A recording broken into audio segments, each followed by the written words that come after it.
introduce herself, but this is Natalie. This is our wonderful program coordinator here at TBEN. She's been doing a fast.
Yeah, so once again, welcome everyone to our fantastic, wonderfully put together by our Team Ambassadors Black History Month event, where the theme is reclaiming narratives. So my name is Felicia, and I am the founder and director of the Black Economists Network.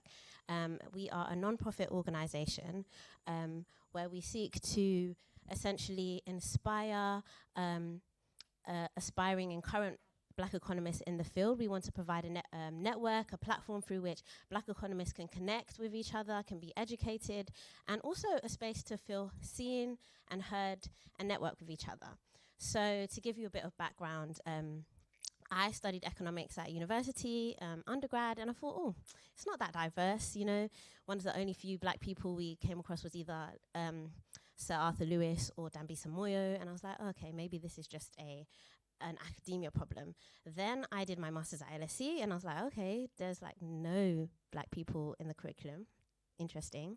And then when I joined the civil service to become a government economist, I realized that the problem was more widespread.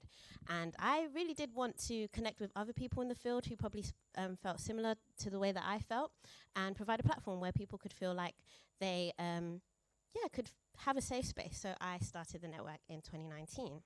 So ultimately, this quick infographic kind of explains what we think the issue is. So we think that a lack of diversity at the highest echelons of economic policy making and research has implications for wider society. Ultimately, a lack of attention to issues that affect minority groups leads to a lack of information and data, and then it leads to poor decision making and negative outcomes for these groups. So as a result, it deprives economics of its best chance to serve everyone most effectively. So we have 4 key aims. Our first one is to connect. We want to build a community where people can build lifelong networks, learn from each other. The second one is to educate. So we want to equip current and aspiring professionals in the field with the knowledge they need to progress in their careers. The third one is to inspire. We really want to encourage topical debate on economic issues or alternative economic topics amongst ourselves. And the final one is to influence, which is to change the status quo by working with organizations to kind of challenge the lack of diversity in the field. So just to give you a brief overview of our network, we do have officially 1,000 members signed up. We do have slightly more professionals than we do students. We are global as well, so a lot of our members are based in the UK, but we have people who are in Africa, the Americas, the Caribbean, Europe. We also did start a podcast a while back, so if you haven't checked that out, we do hope to relaunch that soon, so stay tuned. And we've also worked with a range of different organizations to host events, workshops, and provide a platform for our economists to, write blogs or participate in to have their voices heard. So the final thing that I wanted to talk about now is our ambassadors program. So earlier this year, we decided to launch an ambassadors program with the aim of getting university students to advocate for diversity and inclusion in economics and spread the TBEN mission, if you like. So our ambassadors joined us. They're like dotted around the room, and they actually helped put together this Black History Month event. So after this, I'll say, let's give them a round of applause, but not now. But yes, so they have participated in a 5-week internship where they had insight days, and they were able to do a lot of cool things, I think. But they'll tell you about themselves later. And we introduced this because we really wanted to empower and equip students, because we think students are really important for when it comes to economics education. It's that at that level where you do learn about economics and you form your opinions. So we really wanted to target the student audience, and we wanted students to be empowered to do so. We wanted to advocate for diversity within universities, and we also wanted the students to gain some developmental skills, leadership, project coordination, public speaking, etc., and also provide networking opportunities. So, but it's kind of boring if I am the founder and I tell you about the Ambassadors Program, so I'm going to hand over to Joseph, who is on our Ambassadors Program, who's going to talk to you more about her experience.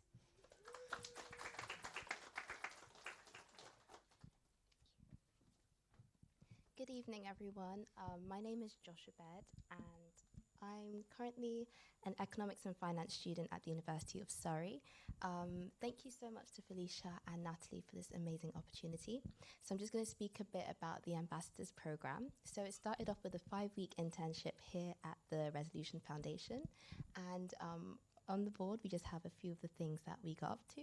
So we had many insight days, including Deloitte, the Resolution Foundation, and the Bank of England. We also had a few workshops with decolonizing economics and rethinking economics. And this is the event that we helped to plan and create. So there's just a few pictures of what we did, and yeah. So just a bit about my experience, a few key highlights and the lessons learned. So we spent a lot of time conducting research and presenting to different audiences. For example, at Deloitte, they asked us a question and they'll you have a couple of minutes to solve it and present back to us, which was really interesting. And we worked in teams. It was really fun. Yes, we worked in the team a lot to collaborate our ideas for things like the TBEN podcast and this event. And a few key highlights for me would definitely be the workshops with both decolonizing economics and rethinking economics. I feel like when I was applying to be an ambassador and an intern here, I really liked the vision of TBEN. And so when I came here, I was like, wow, the company actually sticks to it. And it was amazing to have discussions with like-minded people that look like me, and to see how economics is changing and how it's going in a very positive direction at the moment. My favorite task was the Be the Chancellor task set by Felicia. And so what we had to do was create policies and present them to the staff here at the Resolution Foundation. And I worked with my lovely teammate, Orvosa, and I had a great time. It was really fun. And a few lessons that I learned is that hard work and persistence will always result in excellent results. It was amazing, especially when we went to the Bank of England and I saw a lot of people who looked like me. I think that was really, really refreshing to know that that could be me one day. And also, just for some background context, I recently transferred to economics and finance, so I'm kind of new to this stuff. But it was really nice to see that that's where I could progress to one day. And finally, my race won't stop me from achieving my goals and aspirations. I think that that's one of the biggest reflections that I had. So thank you. I'll pass over to Thomas now.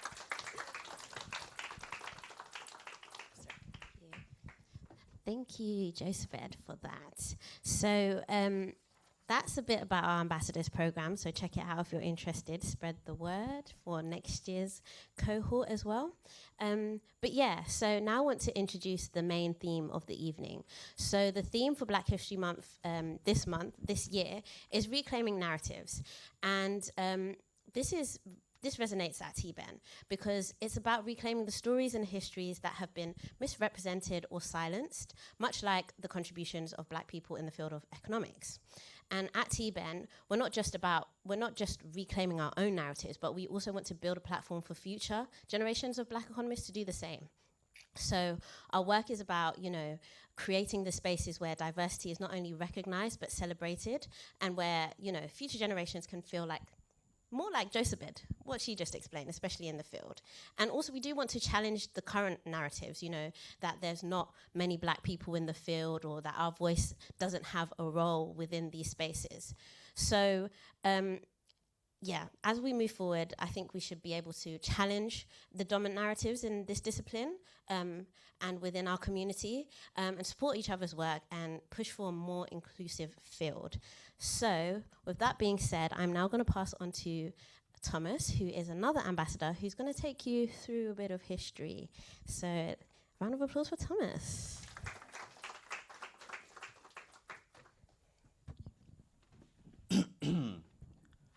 Good evening, everyone.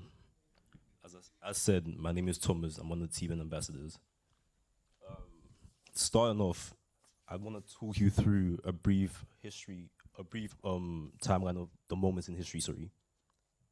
As you can see on the board or screen, in 1787, 400 black people set sail on a pioneering expedition aimed at creating a safe space for enslaved Africans. This marks a momentous point in history, as the Freetown, it was dubbed, was a thriving city in which many people escaped to when they were able to. I'll get that later. Thank you. This was then followed by a mass petition for the abolition of the transatlantic slave trade in 1807, as many saw black governance was possible, such as the Freetown. And with that began, the first to sign the treaty was Britain, and that began a domino effect for the decades to come in Europe. Another moment in history was the creation of black-owned black banks. This not only inspired black trade, but created black businesses, as many could open up businesses and borrow money. This was a form of economic growth in society. Another moment, which was a global success, was the creation of ECOWAS, a community of West African countries created for the purpose of stability, trade, and growth in West Africa. And as of recent times, it's still a success. In the recent decades to come, Black Britons have increasingly become entrepreneurs and business owners, but this still isn't enough. The wealth inequality persists, and for how hard many have struggled, there are still many issues such as the lynching that is prevalent in countries such as the US. When many say the future is you, the hope is to inspire you, as Felicia said, help you realize that many of us have done it before, and so can you. I'd like to go on to the two figures we talk about today. Many will know who this is, but this is Dr. Kwesi Botche. Dr. Kwesi Botche was an influential thinker whom shaped Ghana, an economist and politician of the highest pedigree, recognized as Ghana's longest-serving finance minister. He is most well known for leading Ghana out of a climate of rising inflation and incredibly high debts through his economic recovery program, or known as the ERP. He created a partnership with the IMF and World Bank, which not only allowed Ghana to borrow, but liberalized trade and foreign investment. And these infrastructure, and a lot of these investments came from China, which is still there till now. It's no small achievement to say that he kickstarted Ghana's economic recovery. The reason I talk about him is his work is a testimony for African brilliance, as his policies not only drew European interest, but investment and cooperation with Ghana. The reason Dr. Botche was chosen once again is because if I ask any of you, do you know who Gustav Stresemann is? How many could say yes? Enough. The reason I ask this question is because Mr. Stresemann, or Dr. Stresemann, is widely taught in schools from Key Stage 1 to Key Stage 3 in the country. As a result, not many people know about Dr. Botche. Only European economics is taught in schools, and as such, we need this change. He reclaimed the idea that European economies are the only powerhouses, and as such, Ghana still has influence in many European countries till now. The next person I'd like to introduce you is one of my favorites, a powerhouse, just to say the least. Dr. Ngozi Okonjo-Iweala graduated from Harvard with an economics degree and later pursued further studies at MIT. She has an impressive background as not only the director of the World Trade Organization, but the managing director of the World Bank. To say the least, she's the epitome of black excellence. Her most notable work was the reduction of Nigeria's $18 billion debt during her tenure as finance minister. She unburdened Nigeria through a series of negotiations with internal creditors, as well as allowing the country to redirect its resources to three pivotal macroeconomic focuses: social development, infrastructure, economic diversity. To say the least, Nigeria is who it is because of her. The reason she's a remarkable woman, and I chose her, is she's the principle of leadership. She had many influences within not only Europe but Africa. We don't often, well, to be honest with you, I'm surprised by the amount of turnout of women, female economists, sorry, and I do clap for you. Because speaking from my personal experience, there was only one woman in my economics degree, and going into uni, I barely saw anyone. As said, she's the pinnacle of female and economic leadership, not only in Europe but Africa, and we don't see much nowadays. As Felicia said, we're here to inspire. Many women in the field of economics or governance need to transcend these barriers, as it's still there are major changes that need to be had. Today is a chance for all of you to network and meet other people, as the people on the panel, and you've met Felicia and Natalie. I can personally say, find out about this story, they are incredibly remarkable women, and as a young gentleman, I'd like to follow in the footsteps. I've done a lot of talking, but let's just play a little game. So 2 truths, 1 lie. I'm gonna just do hands up if that's okay. In terms of Dr. Butcher, he was the first Ghanaian to serve as a chairperson at the African Union. He's the first president of the African Development Bank, and he was a professor of practice in development economics. That should be a V, not a C. If you think the truth is the first one, please put your hand up. If you think the truth is the second one, please put your hand up. The truth. There's one. There's 2 truths and a lie. Okay. If you think the first is the lie, please put your hand up. Still no one. Wow. That's not him, by the way. If you think the second is the lie, please put your hand up. If you think the third is a guy, please put your hand up. Wow. So only 2 people got that right. The second is a guy.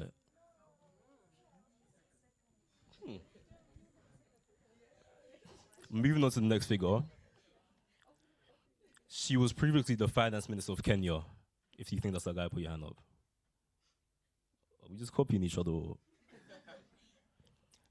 She's the author of the book Fighting Corruption is Dangerous.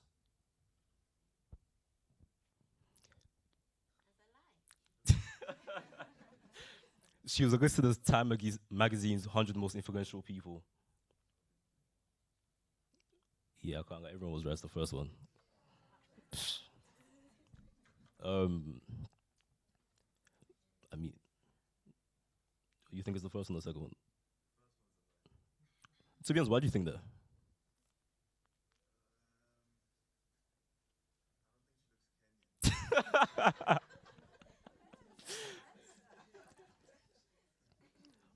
To be honest with you, it's the guy, but she had a lot of ties with Kenya and other African states, as not only did she clear the debt in Nigeria, but she offered resources to many other Western African countries, sorry.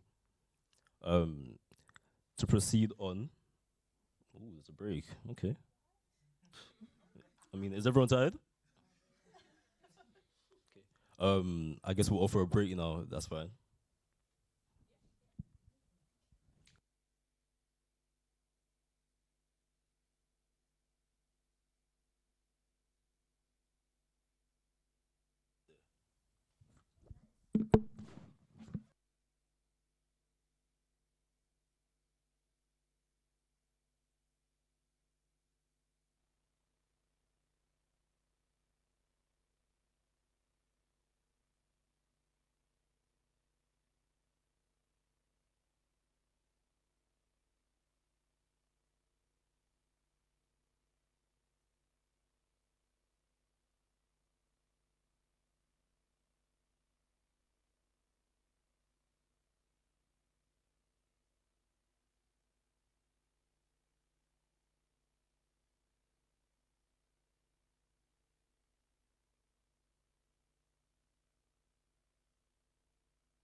Everybody feeling?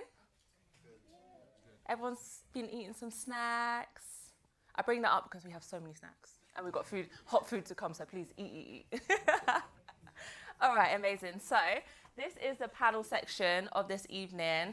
And you know how panels are, like there's so much, we have great speakers here, firstly, with such a rich experience and like diverse experience as well, from, you know, like entry or starter level to senior, as well as like a CEO on the panel as well.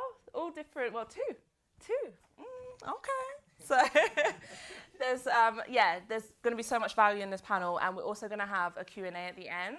So we're going to have a Q&A, anyone in the room that wants to ask questions, but also we'll have a Slido as well. So if you don't feel like you don't want to speak out, then obviously we have a hashtag that we'll share with you. It should be on the screen soon, and you can send your questions online as well. So without further ado, let's start the panel. So I'm going to ask all the panelists, lovely panelists here, please introduce yourself, your career title, and your sector, please. So we need a mic. Sorry, guys. We've got this. Oh, yeah, we got it. Is it? Start on this side. Yeah, we can go either way. Okay, so I guess I'll go first.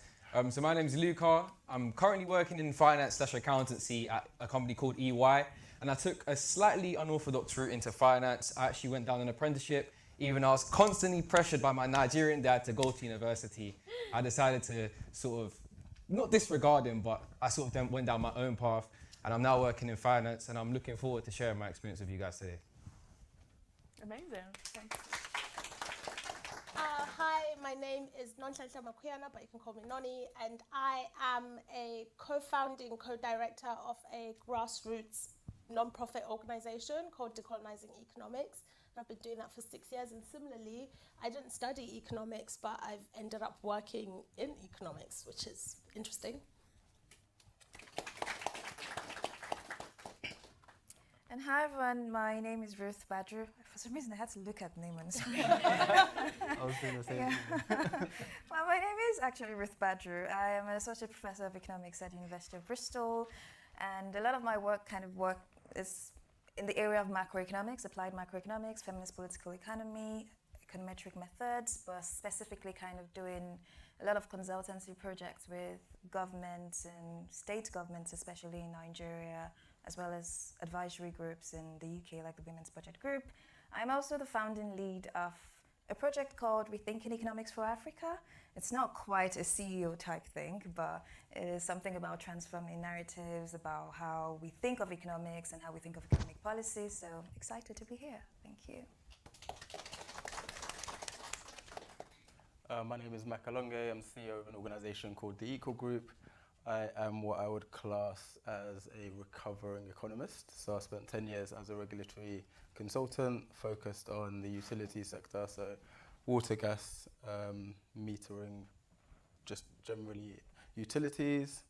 I studied economics at A-level. I've done all right, but didn't necessarily pursue it until postgrad. So I did a master's in economic regulation and competition. And that kind of led me down this regulatory path. I then left the sector because I was really interested in the lack of diversity in those spaces, and I'll speak a little bit about that later on. But really pleased and just gassed to be on this panel, because I'm looking forward to hearing what these great people have to say. And Me too. You're in for a treat. Amazing. Thank you so much. So the official theme for Black History Month. Oh, of course, I keep doing that. Nice, we're here. So I'm Natalie, and I'm Urbosa. And Urbosa was one of our ambassadors. Yeah, so I was on the ambassador program in Selma, and so we were one of the people that, helped organize the event. But yeah, happy to be here. Yeah. And what do you study? I study economics. I'm in my 3rd year at Queen Mary University of London. So yeah, I'm passionate about economics, about diversity, which is why I'm here. I hope everyone else is too. So I'll pass it on. And I'm a journalism grad, so no, I'm not. I'm not with you guys, but economics is every part of the world, and journalism is about finding out, how to change issues and all of that stuff. So all that good stuff. So cool. So we, like I said, the theme of Black History Month, the official theme, is reclaiming narratives. And you can see that we've kind of clung on to that with the title of this event. But we've heard about, you know, your career titles and a little bit about what you've done. But I wanted this next question just to find out a little bit more about you as well, and how you've lived out your identity in reclaiming your narrative. So, what does reclaiming mean to you? And has there been a time when you've had to reclaim a narrative for yourself or reshape a narrative? Ooh. Good question. I felt like that was a really deep question. Yes, I think several times. So I grew up to Nigerian parents, was born in Liverpool, spent most of my life living in Southeast London. I went to grammar school for secondary school, and I think that was probably the first time I really dealt with grappling with my identity in terms of who I was. It was a very middle class environment. My school before that was super multicultural, people from all walks of life. Secondary school was just a sea of white people. There was sprinklings of black people. And I think that's the first time I really grappled with this sense that there's, I was going to say two, but there's multiple versions of the UK. I think there's the versions that we have that are quite multicultural, there's the versions that are very elitist, and that can do something to yourself, your sense of identity when you go into those elitist spaces. The tendency is for you to kind of conform to what the norm is, to try to assimilate to the environment as a way of kind of protecting yourself.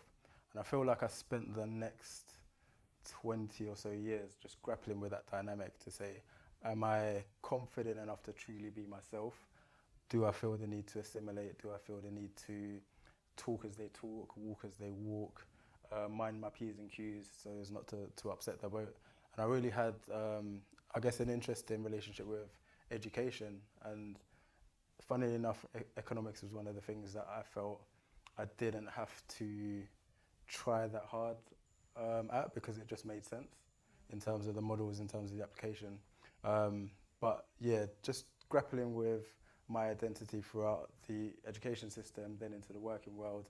You know, the energy sector is notoriously lacking in diversity, and going into that space as somebody that wasn't privately educated, that didn't go to Oxford or Cambridge, and also is talking to leaders on a day-to-day basis. I had to learn how to authentically be myself, and that was my journey. Just to give you a little bit of career history, so I spent 5 years at a niche consultancy, then moved to KPMG, and it was at KPMG that I started growing my dreadlocks, because I felt the need to rebel slightly, because the kind of default position, especially for black people, was you have to have this one way of being as a black man. That's a buzz cut, clean shaven, wearing a nice fitted suit, and anything that's outside of that was seen as all. And I remember having a conversation with someone when I started growing my hair, and you know, you go through that messy dread phase, and they looked at me and they were like, "Mac, what's going on?" And I was like, "I'm just expressing myself, this is me." And they were like, "Oh yeah, but you don't look professional." And I was like, what does that word professional mean? Because my CV hasn't changed, and again, not to be arrogant, my CV was stacked. I'd done so many projects for governments, for regulators, for you know, the major energy companies. So I was very confident in who I was and what I could deliver. But you're telling me that because my hair is a little bit unconventional, I'm no longer professional. And for me, it was just like a complete kind of, I guess, process of trying to be firm in who I was and what my identity was and how I showed up. So I think that's just been a journey within the corporate world. And I'll maybe, I feel like I'm talking too much.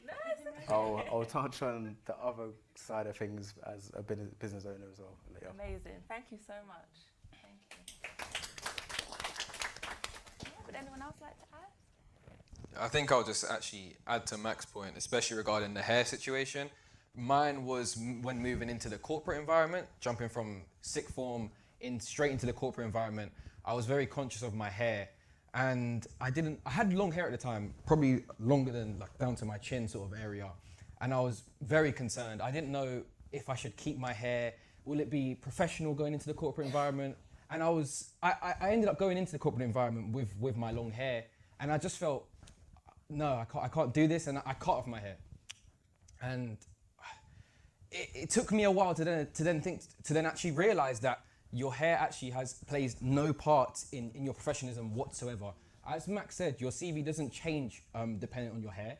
That your professionalism is shown by how you carry yourself and your work output.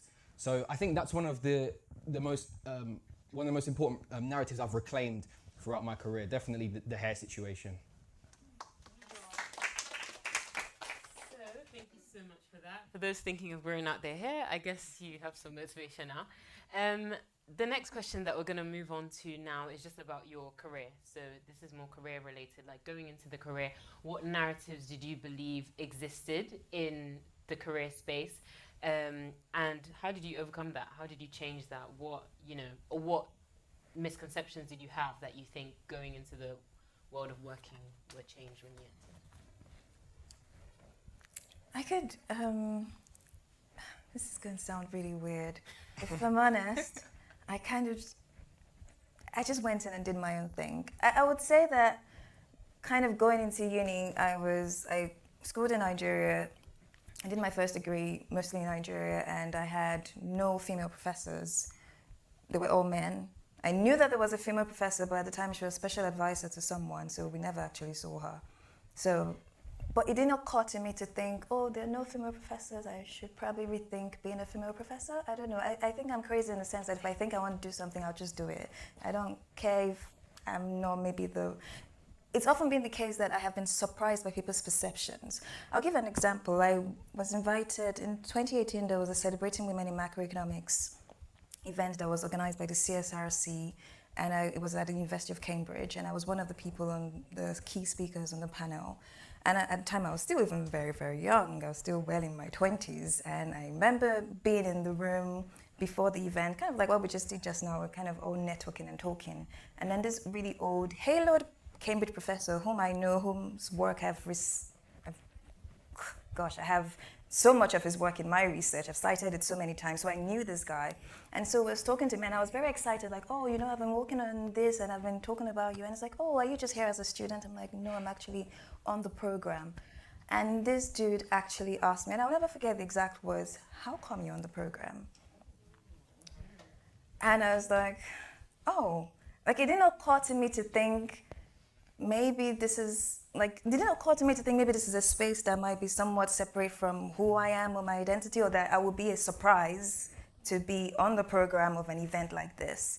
And it took me aback, and I would admit that I was frozen. I didn't say anything. Usually I can come back quick, but I was so stunned. And then there was another guy who was in the, we're all kind of talking together, and he started to kind of defend, oh, Ruth has done this and Ruth that. And I just sort of withdrew from that environment because it was very weird to me that, oh, so this dude doesn't think I deserve to be here. And I think that was one of those times where you kind of have to grapple a little bit with your identity and what that means for outsiders who are looking in. And I would say that left me a little bit shook. If I had not maybe gone back and really thought of, okay, this is why I'm here, this is why I'm doing this, I could have suffered immensely from imposter syndrome after that. But I think, for me, I think that experience actually shaped me in some sense, that it made me realize that, okay, maybe it's not the norm for a young Black woman to be in spaces like this. And to be honest, I don't know why it didn't occur to me, because I have been in so many spaces where I'm either the only woman or the youngest person, and most certainly the only Black person. But it never even occurred to me to think, oh, maybe there's something different or distinct about my being here. And so for me, I kind of, going back to the initial thing, from when I think of reclaiming narratives, what I really think about is not necessarily, it's important to focus on histories and correct misinformation, but it's also very important in how we think of how we shape our future. And we need our stories to be told by us, for us, because when others do, it would lack nuance, it would not be our lived realities, and it would just perpetuate stereotypes that are not who we are as a people. So I think maybe that is the angle that I will come at it from. I just have another story. Sorry, I'm a storyteller. I will tell you another story. I recently was on a panel with an MP and an academic from Oxford. Please don't Google this, because you know who these people are. And it was very interesting because this academic was talking about growth. and he was trying to talk about how innovation is very important for growth. And then he decided to give a statistic that he was aware of, and he talked about how there's a research that shows that if black men in the US were as innovative as white men, growth in the US would have quadrupled. Wow. That was for the impact. Yes. I was like, and the worst part was that I know the statistic. It was from a Vox article from 2018, and the statistic actually said that if black and brown children had the same access in accessing venture capital, they would have been able to innovate as quickly, even at a higher rate, because the black and brown population is nearly not even equal to the white population in the US. They would have been able to innovate at a higher rate. But because systemic barriers exist that start even from this education system at primary school or equivalent, a lot of these individuals who are high performing as children don't even develop to the place where they're able to access these opportunities. And even if they do, they don't even get it because of racism. And that lack of nuance and context, you can see how different the story is. And that frustrated me so much. I had to actually say, are you referring to the Vox 2018 article? Because I think this was what was said. It was like, oh yeah, that's what I was trying to mean. But that was not what he said. So I think, that's why I think reclaiming our narratives is so important, because if someone else tells your story, 100%. not the same. Oh, thank you. Preach. We love it. I would actually love to signal that same question at Luca, because you've more freshly joined the workforce, and I would love to find out, is that your similar experience joining the workforce more now, or is it different? Regarding what exactly, sorry? Just what Dr. Ruth has experienced, like from her experiences, what she just said, the ignorance, the kind of saying a narrative in a completely different way than what it was meant for. Just share your experience of joining the workforce and I think I'd say I'm definitely a minority in the corporate environment, and I think that's applies to pretty much the majority of companies. I wouldn't say I've had direct sort of or stereotypes towards me. I feel like in the corporate space it tends to be a lot more discreet. They won't say it openly to your face. So I haven't really heard anything directly spoken to me. But I definitely do feel at times that I am a minority. But being a minority in the working environment can be very difficult. But still, I try my best to be myself and really radiate my own energy and try not to change myself too much, just to adapt to the situation, adapt to the environment I'm in. I try to be as authentic as possible. So yeah, I would say I'm a minority in my environment, but it doesn't stop me from developing in my career. Sure. Could I add something? Yeah. I feel like there's also another thing about when you are in positions of like power and decision making as a black person. It's so interesting because like the external world will tell you that you can't, and then it's like your internal processes of that as well can be really, really complicated. And I think like what I've experienced for me within my career of like, I have been a director of an organization for 6 years. And as part of that comes a lot of like power and responsibility. And sometimes I have periods where I'm like, can I really do this? Like, this is really complicated. Or I've been in like situations where we've had to make like really big decisions about like redistributing like money to black and people of color who are working within social change, and being like, can I really make such a big decision about like how to redistribute this money? And I feel like it can be hard to not fall into those things that we get labeled in, as you were saying about reclaiming our narratives, but also like the importance of like being parts of communities, because like those things can be affirmed unless you're talking to other people like yourself. And that's why like it's so great that like the Black Economist Network create these spaces, because then it makes all of those things that society says about us just completely untrue, because you're supported by people who have similar experiences as you. Absolutely. Just to add on to that, I think as a founder, it's something that I really grappled with. And I remember when I set up my company, I actually employed the person who was the first CEO that I worked for. I brought him on as a chair, older, middle-aged, middle-class white guy. And that for me was a way of kind of making us palatable as an organization. But then I remember when I think we had about 12 members of staff, and there were a couple of issues, a couple of kind of cultural issues, tensions, and I remember one member of staff in particular going to report me to the white guy, and her perception was that he was the boss, and I was like, no. I employ him, so if anything, he's going to come back and tell me, and there's nothing that's going to be done. But it's this perception that it has to be a white guy running things, especially as we're experiencing some success. But I had to kind of be very, I guess, empathetic in that situation, because I reflected on my career and reflected on the fact that I've never worked for a black person. I've never had a black person as a boss. And I don't think there's many of us that have had black people as bosses. So it's like, actually, it's a weird thing for us to get used to having black people as bosses or leaders, and seeing, because speak for myself, growing up I never really saw black people in positions of authority. It's probably a completely different dynamic to Dr. Ruth, in terms of, I think growing up in Nigeria, you would be used to seeing politicians, police officers, everybody is black. But in the UK, it's like rappers, sports people, and that's pretty much it. And it's only now that we're changing things, now that we're starting to see black people in positions of power. And kind of to touch on Dr. Ruth's point, it's so important for us in those situations. So I'm so glad to hear that you challenged that professor, because we have to have the confidence in those situations to call out the nonsense that is said, because oftentimes we see black people in positions of power that don't change the narrative, or don't challenge what is said about us or done to us from a strategically important level. So again, it's about how do we create that confidence. And again, shout out to TBEN for creating spaces like this where we can network and collaborate.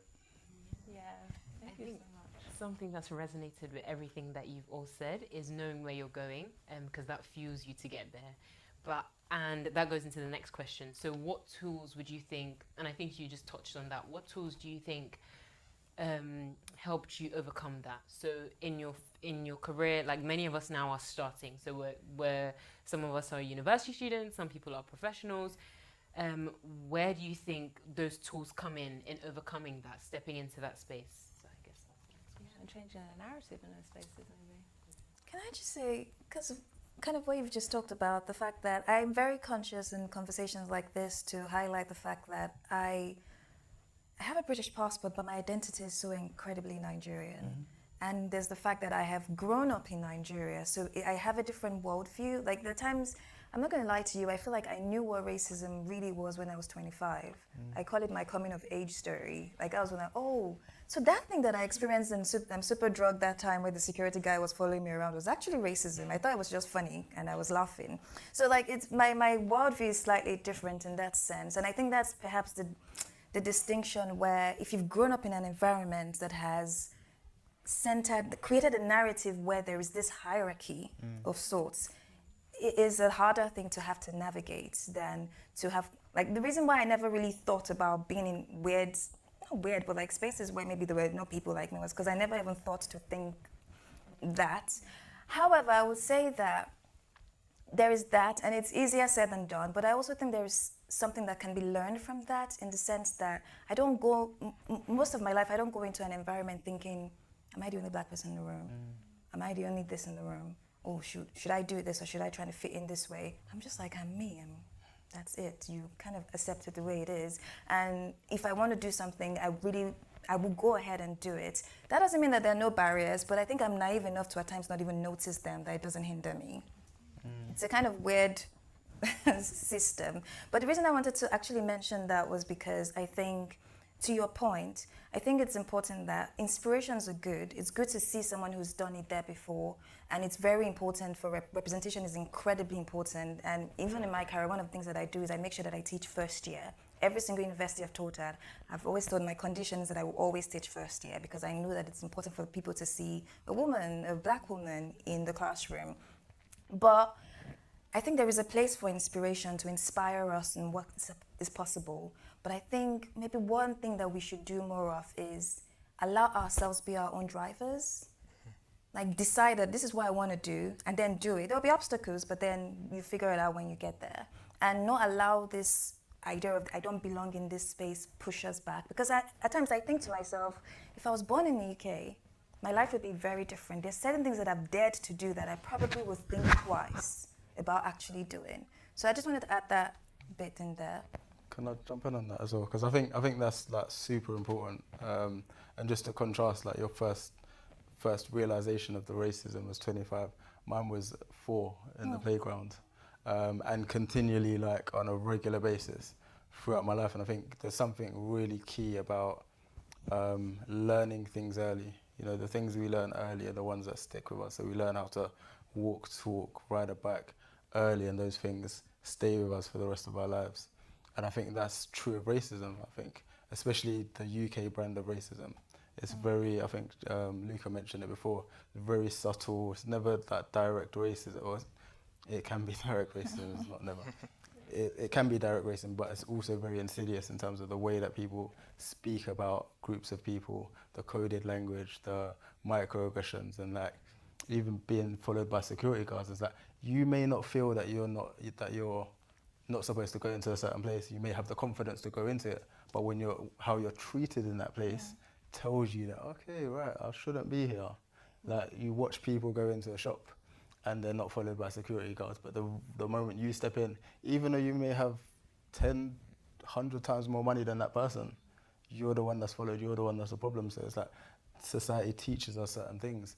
But going back to the original question in terms of the tools and mechanisms to overcome that, for me it is about self-confidence. For me it is about creating communities like this where we can share experiences. And I think one of the contrasting things for me when I entered the working world, we didn't really have, I'm going to give away my age now, but there wasn't really social media. So it's like you weren't seeing these black excellence stories. And I was at an event yesterday, which was the Goldman Sachs Black Women in Finance. And there was like 500 just superstars in finance, all black people, buzzing, connecting, networking. And I was like, this is amazing, because I went through my career 10 years and every space that I was in that was industry specific was just a sea of old white men. And there's a difference going into an industry specific event and seeing people like you. It gives you confidence, it uplifts you, it does something to your soul to say, right, I'm not in this alone. There's nothing that I can't do, because I've seen there's like 500 people here that are all killing it.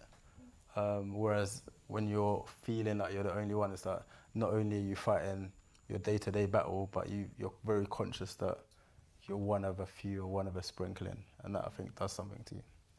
So I feel like on top of that as well, like I think one thing that has really helped me is just asking for help, like first, because I think as like black leaders sometimes you feel really isolated, and I think for me I've created quite a few different support systems, and I'm becoming more confident in asking for help. Or something's a bit difficult and I don't know what to do, it's okay to ask people for support. And I think for me in my work I've been doing a lot of like intergenerational organizing, so like I think it's been really great for me to like work with people who are like in their 60s and they've gone through this exact problem that I'm having now, and I'm like, oh my god, I don't know what to do, and someone's like, I have a solution for this, I know someone. And I think, yeah, for me that has been a really big tool of just like surrounding myself with people that I can just ask without like feeling shame. Can I also, I feel like I'm talking so much. That's what you're here for. Tell me to shut up at any time, but it was something that Dr. Ruth said upstairs in terms of focusing on the solution and focusing on the future. And I think actually sometimes if we are too attached to the history and like what's happened before, and also personally, sometimes we cling on to our trauma a little bit too much, and actually there has to be the ability to create a vision of what the future is and drive towards it. And I think that visceral process of creating a future and saying, right, this is what I'm looking to achieve, can give you that fuel, can give you that energy to say, right, regardless of what situations I face, regardless of what the barriers are, I know what I'm driving towards, and therefore I've got the confidence to continue. Yeah, super powerful, super powerful. Thank you so much. All right, just for the essence of time, I'm going to skip my question and go on to your question. That's fine? Yeah. So as TBEN ambassadors, we understand the importance of networking and of building that network in whatever environment that we're in. So in your career as professionals, what would you say is the best way to go about that? Especially, of course, we're talking about Black History Month. So building those inclusive spaces, what would you say has been the best way for you to go about that? So how does your network look like? Is it diverse? I really want to hear from Luca because he was telling me something about finance and the networking. So I think for me, definitely having a diverse network is very, very important because you can get a whole range of perspectives on things. I think focusing on not having that diversity won't get you that variety of perspectives, so you'll learn a lot less. And in addition to that, I also think a lot of people tend to focus on the quantity of their network and not the quality of their network. I like to sometimes, if I'm going to an event, I won't go, I used to have this thought, let me try get, the 500 connection plus on LinkedIn. I used to try get this connection, that connection. But I really think it's much more important to focus on those meaningful connections and build meaningful relationships with people. That's where you actually gain. That's where you actually benefit from them.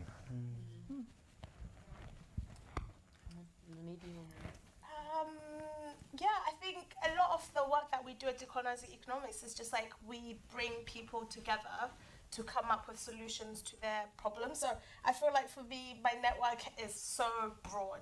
And it's been we did a workshop the other day where it was mostly and it was like a workshop about housing and setting up community-led housing, and it was quite technical and boring.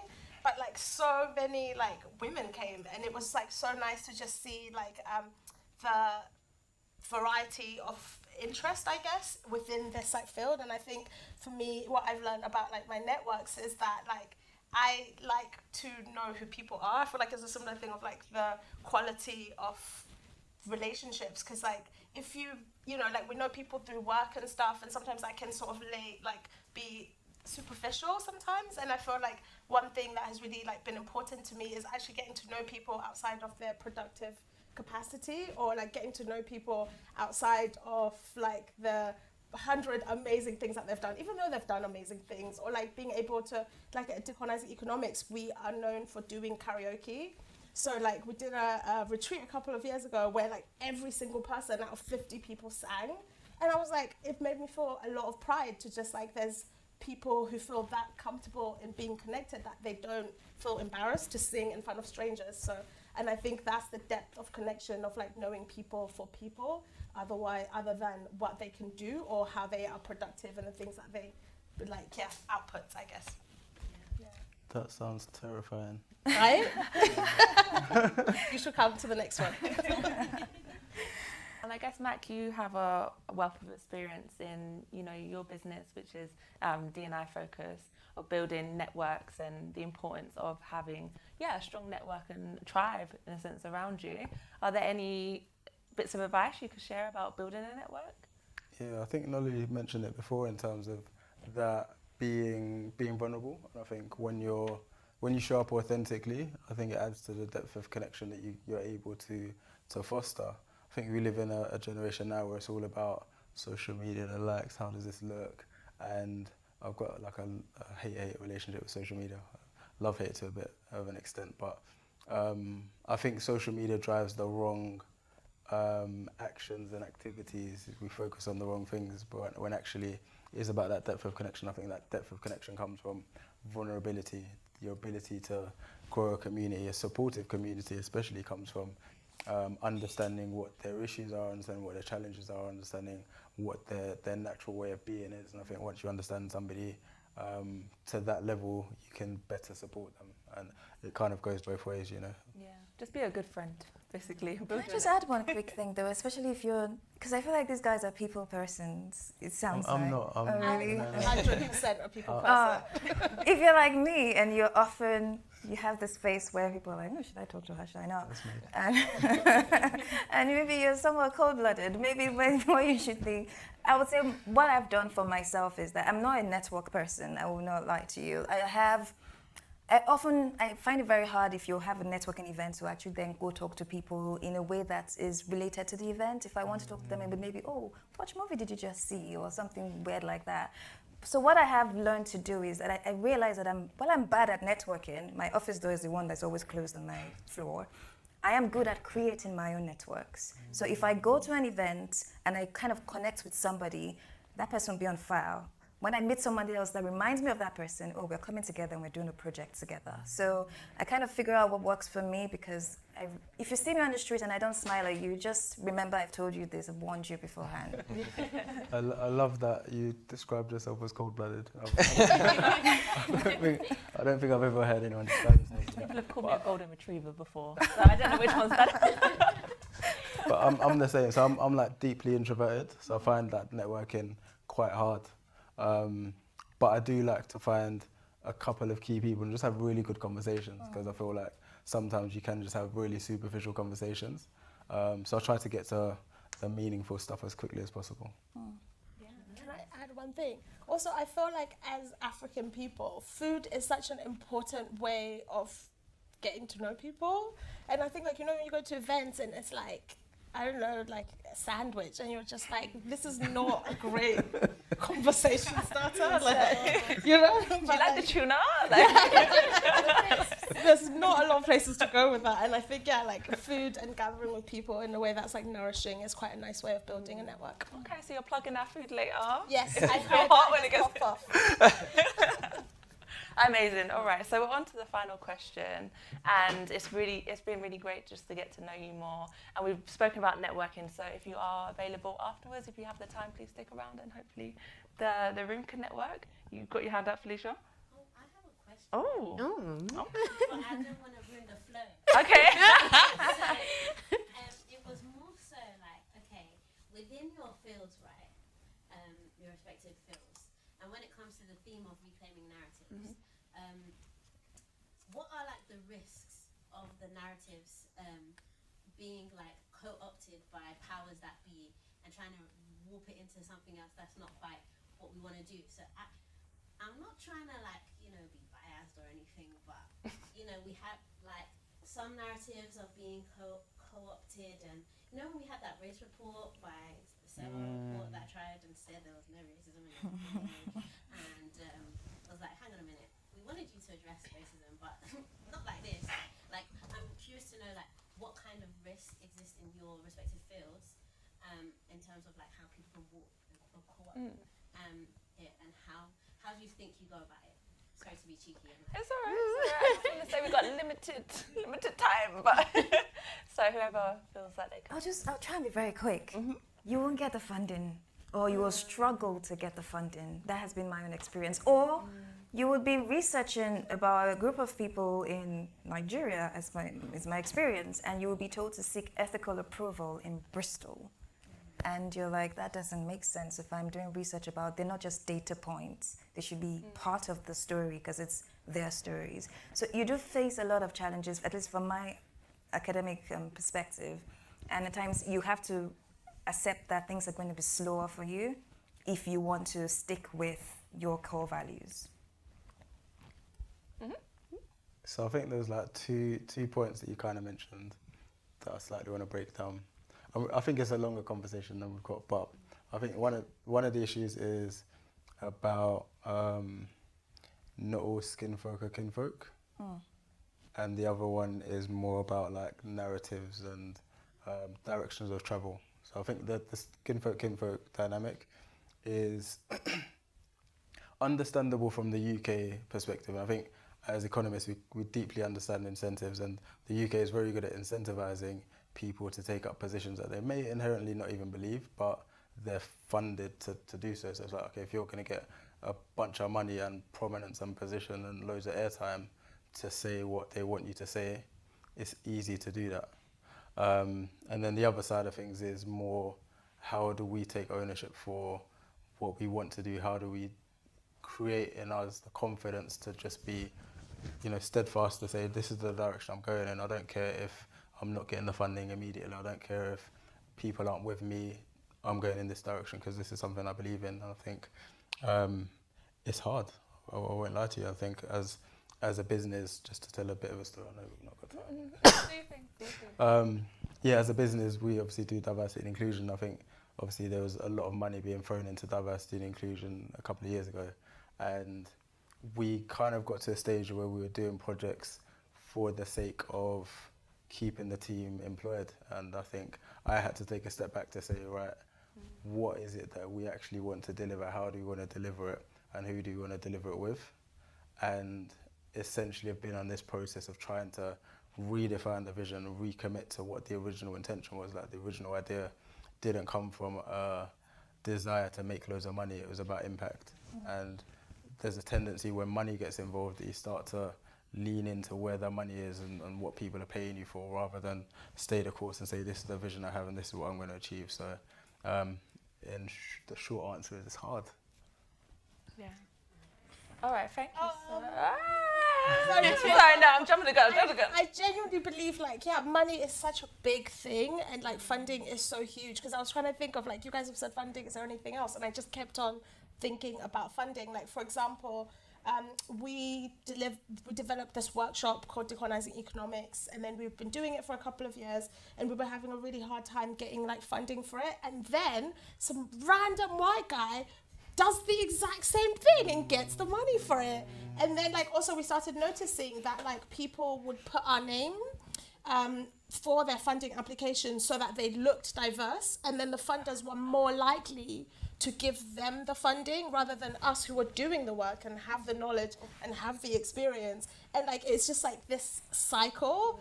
And initially, like at the moment, I really wanted to do this project for a really long time, and then I applied for the funding, and it was like a racial justice funding, and it was like the first of its kind. It's so exciting. Rejected. I just got like rejected. And then like through like working with other like black people that I know, I got rejected for a 10,000 bid, but then got an 80,000 bid instead. So it was a bit of like redirection, but at the same time of just like how easy it is for people to take the politics out of the work that you do for money. It's scary, but also like they are going to do a terrible job. That is not good. And I guess witnessing that and being smug is great, but also like it is quite painful to see your work being taken by someone. But it's also really detrimental, because they're going to do a bad job, but the notion that the funders have is that they've done a bad job because the idea wasn't great, so we should no longer fund these kind of ideas. And it's like, again, we end up in this cycle where people are defunding the stuff that needs to be done because it's not been done in the right way. It's not been done in the right way because of bias and prejudice in the first place. So it's like we're just in this weird cycle of nonsense. And I think the onus is on us sometimes to call it out and just to be a little bit bullish, to kind of point at it and critique it. I would also say that we need to work on creating our own independent forms of resourcing the things that we think are important. And like there's this really great organization called like the Black Feminist Fund, and they're funding Black feminist movement organizing from across the world that normally gets like the lowest percentage of funding in general. And like I'm so interested to find out like how we can collectively resource the things that matter to us, because they're not going to get funded within this current structure that we're in. But yeah. Wow, you're blowing my mind. There's things I haven't even thought about. So thank you so much for bringing that to the plate. And it's just a wealth of different experiences as well, from like corporate world to actually running your own organization, community organization, going for funding, battling for funding. Like that's, oh gosh, there's so much here. So for everyone in the room, please speak to them at the end if they're around. And thanks guys for joining us. Amazing. So what we're going to do is we're going to go to Q&A, give you all the mics, and please do ask any questions from what's been said today, or just, new questions. We will grab the mic from the top of there. Sure. Yeah. Oh. So maybe just like, put your hand up if you have a question. Yeah. Ooh, ooh. Oh, it's our own TBEN ambassador. I love it.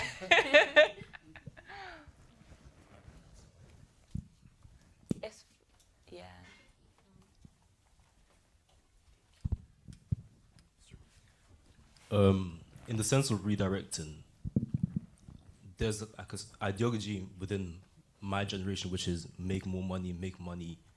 So we don't often see making change as a big thing. What would you say to young people who only think about going into finance just to the idea of making $1 million, getting out? I can answer that. I think money can only get you so far, especially mentally.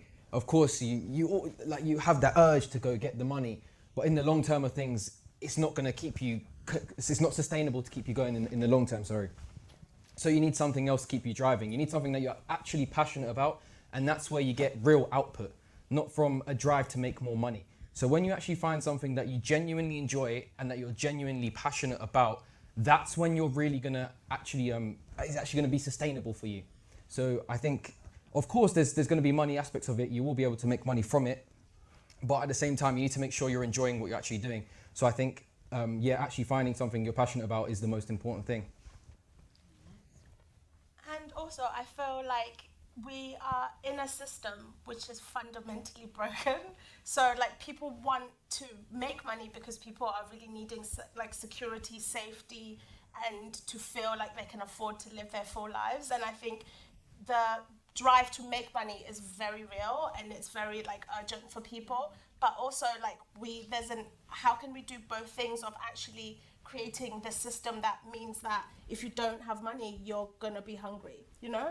And I think like it's a two multi-pronged approach, I guess, of just like changing the system, building alternative ways where people are resourced, or, you know, creating housing where like it's affordable for young people, and also like doing the work that and I think when the system is broken, it's really hard to do things because you're inspired and passionate about them, and it's just like this reoccurring cycle. And I think I'm interested in that answer of just like, how can we collectively create that level of security and safety, as opposed to it's your individual responsibility to make tons of money in order to live a good life, because that's really harmful to people.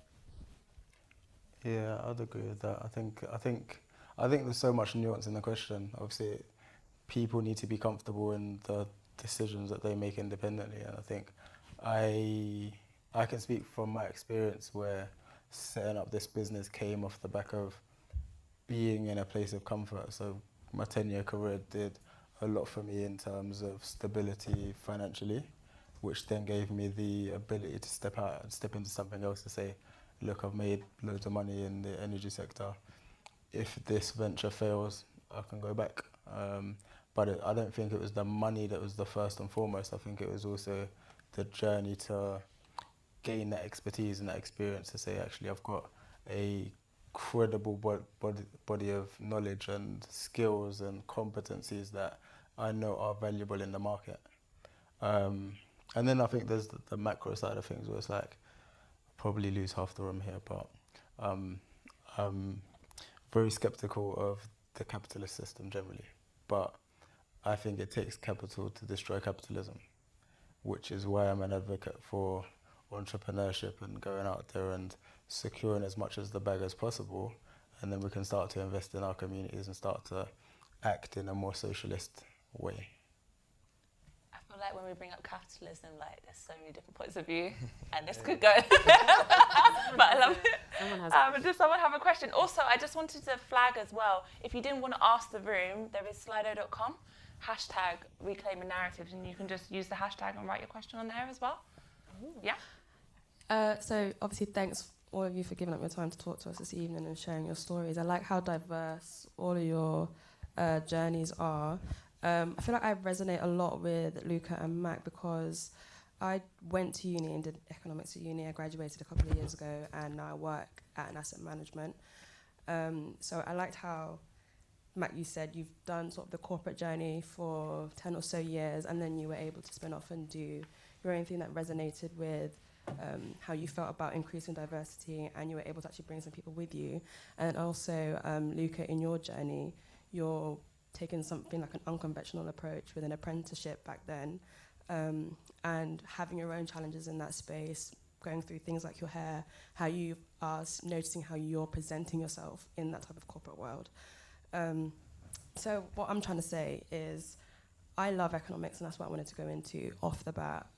I chose to go into finance and into the asset management world because I have a really good mentor. And I liked how you said your mentors are diverse. And I like how I think that even a straight white man can be diverse. Like that mindset if you've ever spoken to like a straight white guy that has a lot of money, they don't think that they can be defeated by anything. There is no barrier, there is no challenge, even the numbers don't make sense, they'll make the numbers make sense for whatever they want to do. And really early in my career, before this, I worked at a startup, and I have the battle scars to prove it, but in a startup, you have to just go and say like, this is what I'm gonna do and I'm gonna make it work regardless. So that's how I wake up every morning and I tell myself, have the confidence that a straight white man has when he steps into work. No straight white man is thinking he's not good enough in that space. There's anyone not gonna listen to my voice, and then we're gonna think about my idea. So that's what I try and go and do, and it relates to how Ruth said, you don't even think about the obstacles, so maybe sometimes you don't feel like they hinder you. So my question is, how much do you feel that you can change the system? Because we're talking about how this doesn't work in very many different ways. I'm looking at how these white people do it, essentially. How are they doing it to the point that nobody can even challenge them, can even phase them? How are they making the rules work for them? Because I want to go to sub-Saharan Africa and start implementing these types of policies and ideas and stuff. So it's interesting to hear how you've all done it differently. Noni, I like your co-founder idea, and Ruth, obviously, with studying and being that representation in education. How much do you feel along your journey you got to a point where you said, okay, now it's time for me to spin off and do what I do? I've worn the mask, I've done the dance, how much can I tolerate? Low-key, I feel like I'm banging my head against the table, but I know that there's more knowledge for me to get. I know there's more contacts and stuff for me to get before I take it to where I'm trying to take it. So that would be my question. Can I just quickly answer this one? So interestingly, I was talking to Luca earlier. I started my career in Goldman Sachs. I worked there for 3 months and decided this is not for me, thank you, and left, to the incredible disappointment of my Nigerian parents. But they still pray for me. But so it wasn't for me, and I felt, yes, you could make money here, but this was not what I wanted to do in my life. I wanted to make impact. I studied economics because I wanted to change the world. I'm still naive enough to think that I possibly can, maybe when I'm 60, but maybe. And I think, kind of to the question that you asked about, how do you, it's funny that you said that, because I often joke with my friends that I am a middle-aged white man in a black woman's body. Like, that is my worldview. Like, you can't tell me nothing. So, in terms of kind of how you can change a narrative, the truth is that I've had to learn that it has to be, the steps are very incremental. And you have to, like you were saying, you can't have to stick with it if that's what you really want to do. And passion will drive you everywhere. Money can give you a heartache. If you buy Bitcoin and it goes down tomorrow, you're in trouble. So the idea is you have to figure out a way to make both things work for you. Your passion has to be the things that drives your finances in some sense. And then even if things don't go the right way, you'll still be somewhat fine because you know you're doing the right thing. And just to give you an idea, I talked about earlier that I started the Rethinking Economics for Africa project. And the reason for this was because, I mean, I have taught economics in Bangladesh, in New Zealand, in the UK, in the US, and it's like, how crazy am I that I'm still teaching these ridiculous models that don't work for my country context, but I'm still teaching it because I'm a scholar, and it doesn't make sense, the nuances don't apply. These models don't translate in the Nigerian context, it doesn't translate in the Ghanaian context. Even non-Nigerian and South Nigeria, they're so different that you can't even use the same models to kind of typify what's going on. So this is why I kind of started this project, and I work with University of Ibadan, Ekiti State Universities, and a research arm of the Nigerian Parliament. And this was just sort of like, again, some of networks that I've met, people that I've met in conferences, bringing them all together and saying, there's a problem. We may not solve the entire thing, but we have to try. And this has led to like other linkages and just bringing people together. And what our project does is we don't just have academics and policymakers, we have market women in the room. So the story that we're telling is about the people who are affected by the story. And it's not incremental work. I'm not going to be 100 times most influential person anytime soon, but I think for me it's so impactful because even work that we're doing is getting to the floor bill. That, it might not seem big, but the fact that you know that you're working in the right step at times might be all the difference that it makes. Oh. All right, maybe 2 more questions if that's okay. We've got someone at the back here. Can I quickly go? Yeah, no worries. My question is, how can we maintain enthusiasm with each turn of Black History Month so that it doesn't become Make Black People Tired Month? Leave that one for you, Mac. Well, I'd missed the last bit. What was it? Make Black people Tired. make people tired. It's a really good question, and I have this struggle every year when I'm asked to do a lot of speaking engagement for Black History Month. I'm very selective in terms of what I give my energy to, so when I got the invite to TBEN, I was like, I love TBEN, I'll be here. I've turned down a lot of speaking events just because I'm like, I don't really want to talk to you people about anything. But I think there is some element of ownership and honesty. So I think ownership in the sense of pick what you give your time to, honesty in terms of how does that make you feel. So it's like if you're at an organisation that disregards you, discriminates against you on a day-to-day basis, and then expects you to have energy to participate in the day of jollof rice or jerk chicken or whatever nonsense they're doing, you have to be honest in terms of actually this isn't right, this is a dynamic that needs to change. But also I think someone mentioned earlier, but take what you can from it and get what you can. So that actually if it gives you the opportunity to talk to your board of directors or your CEO and to put you on their radar, then I think sometimes there is an element of that's worth the little bit of tiredness that you might get, because they may never get the chance to know who you are and know what you can do. So it's a bit of a rubbish answer, but pick your battles. Like, what? Yeah, I don't know. It's whatever you feel comfortable with. But I would say don't exhaust yourself to make the company look good, because I see a lot of people jumping on stages to be like, oh, this company is amazing, and they're actually not. And I don't think that does any benefit to anyone, because I think a lot of us get hoodwinked into going to work for these companies that just treat us like absolute nonsense. So. And start charging for your consultancy work. And tell them to do it in December. Maybe not October. Just to say something on that question, because that question is so real. Like, it's like every Black History Month we come, we talk about Black history. But I think what came into my head when you said that is doing something with the information that we receive. So it's like how we've seen, like, there's inspiring people here that have, you know, created their own businesses and, you know, doing stuff in Nigeria. So I think doing stuff with that motivation will make us not be tired, because we're like applying it, if that makes sense. So then it becomes a passion rather than I'm just going to a Black History Month event. Yeah. Definitely. Any more questions? I know you've had your hand up. That's okay.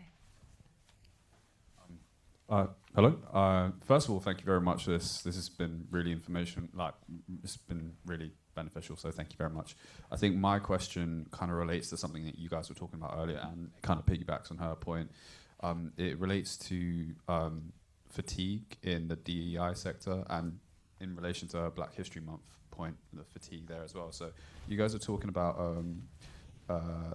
essentially how in the positions that you're in, it's difficult to essentially get that DEI funding, whether or not, well, not just funding, to be fair, just I don't even know how to describe it. So whether it be in academia, as the professor said, whether it be in the not-for-profit sector, I can imagine in the corporate sector it's probably pretty much the same. So I was just wondering, in a world where, with a political climate where DEI is kind of seen as a bit of a negative, i.e. Trump, Jair Bolsonaro, etc., how are you guys dealing with that kind of backlash, and how do you see yourselves fighting that narrative?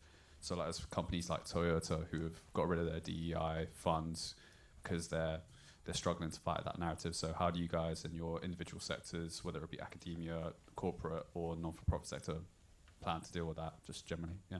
So I think that's my question. Take a few more questions at once, and then everybody keep your questions to 30 seconds, please. Oh my gosh. The pop-up that's coming. All right, so we had that question, just to keep that in our minds. And then, I think you use that. Microphone, please. Oh, Thomas, you're just giving out the microphone left and right. All right, we'll go at the back and then we'll come to the front, yeah? I was going to say, looking back on your journey, what's something you would tell, like, Is the mic still on? Is the mic on? Looking back on your journey, what's something you would tell your younger self, or like someone my age, like what piece of advice would you give them, and do you think that advice would change where you are today? All right. Change when, sorry? Change where you are today. Oh, okay. Mine is a question on self-advocacy in the workplace, and it speaks to Mac's point about doing projects that keep the team employed. How do I challenge that and pitch something that I know is good for the community we serve and the people I work for? So maybe one person can answer like different people can answer each of the questions. All right. Are we going to remember all the questions? Yeah. Just one last person. Not yet. So I mean, I'm already forgetting. I can't. Yeah. All right. So just any of those questions if you'd like to. Could you just allow him because he's had his hand up for a long time. Yeah. Oh, yeah. All right. Yeah. All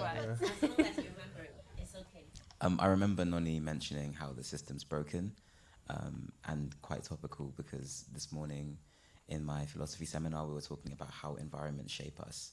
And so one interesting thing I was thinking about is, has the broken system had an effect on us as Black people?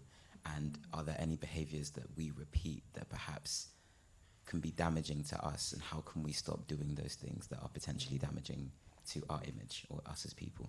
What a question. That's question. That was an amazing question.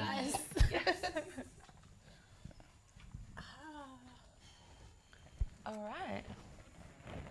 I can start by, I'm going to blend the DEI one and the broken system one. First of all, I would say that, like, even though the funding is sometimes like hard to get, one thing that makes me feel like really certain that this work is important is that, like, it's historically accurate, you know, like, it's lots of the solutions that we hear all the time are just not good, and they're actually inaccurate, and they create the same problems again and again. So, like, for me, I initially started, when I finished uni, I worked for an economics think tank, and they were talking about money and how we need to change the ideas of debt. But, like, there was no ideas of, like, why does debt happen? Why are, like, Black people more likely to be in debt? And how is the system just continuously creating the same thing?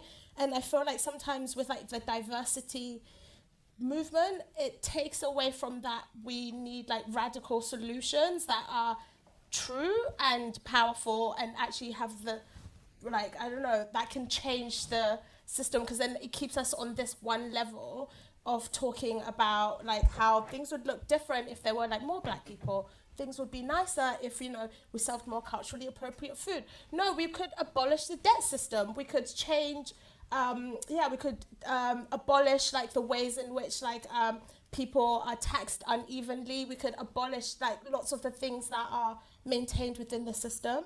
And I think to answer the question of, like, how does the broken system have an impact on us as, like, Black people, I think it's, like, lots of the things that people were talking about today of just, like, if we believe these narratives, then, like, nothing really changes. But then also, I think it's hard to, because I think we can smash through, like, glass ceilings and we can, you know, change everything, but, like, the actual emotional, psychological and, like, spiritual impacts of racism and colonialism are really, like, serious. And I think they take generations to, like, overcome. And I think when I look at my parents and I look at my grandma and the ways in which, like, incrementally we are changing those narratives, like, bit by bit, but it's, like, a really big job. And I feel like one of those things is, like, the learned, like, helplessness that we've all learned. So, like, I think when I talk to my mum of just, like, the system's broken, she's just like, it is what it is. And I'm just like, but is it? Like, I don't think it is. Like, you know, and that whole thing of just, like, we're taught to accept pain, we're taught to accept discomfort. And, like, this is just a complete tangent, but, you know, like, I was looking on Twitter as well, and, like, the whole idea that, like, you know, it's okay to, like, punish, like, Black children, like, through hitting them. And, like, those are the same tools that were used during colonialism that get passed down. So when I think about that on my own individual level, like, how does that work for me when I feel like I've made a mistake and, like, I'm punishing myself and I'm, you know, being quite hard on myself? And I think that's, like, a really big thing to challenge, because the system is quite harsh on us and it's not very, like, it doesn't look after us and it doesn't take care of us. And I think the one way to change the broken system is by looking after ourselves, and not in, like, a individualist level, in that, like, we're actually quite fragile, and, like, being a human being is really hard. And, like, also we want to succeed and want to do all those things. Like, how can, you know, like, self-care has been made to be just, like, I don't know, like a whimsical thing, but it's actually so important. It's like such a radical thing, and like hence why, like, you know, Black people die like a lot earlier because they're really stressed. Like one of my favorite organizers, Claudia Jones, who was like a Black Marxist, she died at like 40, like 50 from like stress or like high blood pressure. How can we make sure that like we can do all of these things, change the system, and actually make sure that we don't die young, and our mental health is great, our bodies are looked after, and we're not stressed, and we're getting lots of sleep and eating well. And like, I know it doesn't sound like that radical, but I think like your body is a really finite resource, and the system wants you to not look after your body, and that's messed up. So drink water, sleep a lot. I don't know, I've got into kombucha. It's great for my stomach. So yeah, things like that. And I know it doesn't sound like the most like groundbreaking thing, but like simple things like that, that when you have children, you realize the massive change that has when you treat yourself as sacred and treat other people that you meet as sacred. Yeah, love that. Wow. Amazing. Right, was there any other questions that someone wanted to answer? I could take the question at the back. I think it was in relation to what advice would you give your younger self? I think the most important bit of advice that I'd wish I'd taken on earlier is just do, like simply just do. In 3 generations from now, not a single person or barely anyone will remember your name, will know who you are. So why do we sit around and delay things? Why do we sit around and not take action? So I've been wanting, I'll give you an example in my life. I've been wanting to be a content creator / influencer for so long, since I was probably in year 9. I was just too scared because of what other people would think, and people would judge me. Oh, he's not got many followers. He's cringe, man. He's cringe. So I was just putting it off for the longest until it came to me in like around year 13, which is just over a year now, where I was like, oh no, I don't care what people think. If I want to be a content creator, I'm going to be a content creator. And thank God I took that decision now, because it's helped me leverage a lot of opportunities. I've managed to build my platform up to around just over 20,000 followers in over 9 months. So it's been a very great, I'm very thankful for the experience. So, and that wouldn't have come around if it wasn't for me just taking action, if I just did. So I wish I'd implemented that from when I was younger. Amazing. Is there someone that feels like their question hasn't been answered at all? Or was it, yeah? Yeah. Okay. Can we answer your question? Yeah. Cool. I can give it a try. How much time have we got? Give me time there. 1 minute. 1 minute. Yeah. I'm going to try and answer all questions in 1 minute. So D&I think the media has a large role to play in the narratives that we adopt, and I think actually when we speak to a lot of our clients, the budgets are there, the money's there, they're interested in diversity and inclusion, with the caveat that it has to be effective. Like, these are businesses, they're not in the habit of throwing money away. And I think we went through a stage of like 2 or 3 years where organizations were just throwing money away. They're like, oh, it's diversity, inclusion, we don't want to be racist, here's a bunch of money. And I think a lot of people exploited that, didn't deliver much, and then they're nowhere to be seen. So it's kind of reputationally, it's not done great things for diversity and inclusion in the round. I think Nolly mentioned kind of radical solutions, which I agree with to an extent. The extent to which I don't agree with it is the fact that we can't move away from this capitalist system, and understanding the extent to which the system seeks to protect the system. By that I mean, you mentioned like the system doesn't want us to take care of ourselves.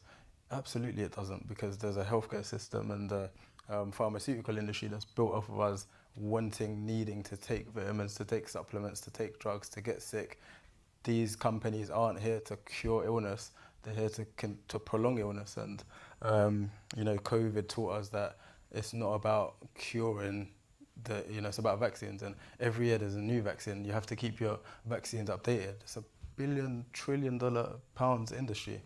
So we can't be fooled by the extent to which the system wants some of these issues to go away. It's, I was at a talk earlier this week with Paulette Hamilton, who's the first black MP for Birmingham. And she was saying that as a people, we need to understand the politics of place. So it's like, how do things operate and why do they operate in that way? And I think the more we understand that, the better we'll be, the more equipped we'll be to understand, okay, what are the things that we can do within the constructs that are currently operating, and what are the things we need to do amongst ourselves. Which takes us to younger self. I think I'll, much like Luca, believe in yourself, have confidence, but also take that time to learn as much as you can. As somebody that's a little bit older than a lot of people in this room, your mind slows down over time. So I wish I'd spent more time when I was younger learning, because my mind was malleable. So learn as much as you can while you still got your faculties, because over time it diminishes, and it's just harder for you to learn things the older you get. And I don't say that to patronize anyone. It's just a fact, I think. It's a fact. maybe it's just me. Maybe I'm just slower the older I get. You asked about the team, like keeping the team employed. I think it takes a certain level of leader to really critique your business model and what's working, what's not working. I got to a stage where we had 20 members of staff, and truthfully, only about 10 of them were effective. And it's like 10 of them were really great, killing it, and essentially compensating for the 10 that weren't. There were a lot of cultural issues, and I needed to have the confidence in that at that stage to really just start to weed people out, to say, right, this is the vision, this is where we're going, and you look like you could make it. You don't look like you can make it. But that's a difficult conversation to have in the context of I have 2 young kids. So I was trying to build a family, and I just didn't have the energy to bring to that situation. But in hindsight, I should have been bolder. I should have been more committed to what the vision is and who's helping us to get to that direction. Does that answer your question? Slightly. We'll talk after. Yeah. I think that's it. The broken system. Yeah, I kind of answered that before. The system is the system. That just is. It does. The system doesn't care about us as black people. That's it. Full stop. Can I just say sentences, literally? First is, don't wait for someone else to have done it before you do it. Don't wait until you become confident before you do it. Barge into that door like a bull. Do it anyways. The thing I always tell myself is that if I don't do it, I won't get it. If I do it and I don't get it, I'm still the same. I'm not worse off. So just do it. And I think that is really quite important. And don't put up barriers in your head, because our brains of ours they will create scenarios. Just go ahead and do what it is that you need to do. And one thing I think is very important about this particular topic as well, reclaiming our narratives, and it hits home for me because my entire career has really been kind of focused around this line, is the need for us to be the ones telling our stories. It is so important. And for us to be able to do that, we have to be in those spaces where our stories are being told. Otherwise, someone else would define it for us and define what our outcomes would look like. So whatever in your small space, whatever in your large space, wherever you are, I think your voice matters way more than you actually realize. So please just keep pushing. Thank you. Yes, thank you. That was such a good roundup. Thank you so much, everybody. All right, cool. How's everybody feeling? Was it good? Waiting for some puff-puffs. Yeah. All right, yeah, we should have some food upstairs and some networking time now. We won't go on for too long, as you can imagine, into the evening. But yeah, go and enjoy. Thanks for joining us, everybody. Thank you. Yeah, big round of applause.